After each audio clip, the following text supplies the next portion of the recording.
Saudi আরবে ইসলামী solidarity গেমসে রৌপ্য পদক জেতায় বিএনপি ভারপ্রাপ্ত চেয়ারম্যান তারেক রহমানের পক্ষ থেকে অনুদান দেওয়া হয়েছে খই খই মারমাকে। সাবেক ফুটবলার ও বিএনপির কেন্দ্রীয় ক্রীড়া সম্পাদক আমিনুল হক এই অনুদান তুলে দেন। শুধু এককালীন নয়, প্রতি মাস এই টেবিল টেনিস খেলোয়াড়ের জন্য থাকবে নির্দিষ্ট অঙ্কের আর্থিক প্রণোদনা। এবার এই গেমসের লক্ষ্য ছিল সেমিফাইনাল, তবে সবাইকে অবাক করে দিয়ে রৌপ্য পদক জেতেন জাভেদ আহমেদ ও খই খই মারমা জুটি। তার সাফল্য যেন অব্যাহত থাকে সেজন্য পাশে দাঁড়ালেন সাবেক ফুটবলার। জানিয়েছেন, ক্ষমতায় আসলে বর্তমান ও সাবেক ক্রীড়াবিদদের নানা সুযোগ সুবিধা নিশ্চিত করবেন।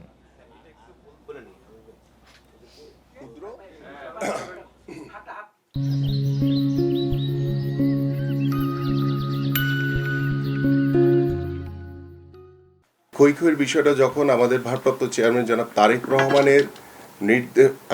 তারেক রহমান যখন তার দৃষ্টিতে এসছে এবং তখন খই খইয়ের বিষয়টা তার নজরে আসার পরে তিনি তাৎক্ষণিকভাবে যে নির্দেশনা দিয়েছেন যে আমরা খই খইয়ের পাশে দাঁড়াবো, এবং মাননীয় ভারপ্রাপ্ত চেয়ারম্যান জনাব তারেক রহমান ইতিমধ্যে খই খইয়ের সকল দায় দায়িত্ব তিনি গ্রহণ করেছেন।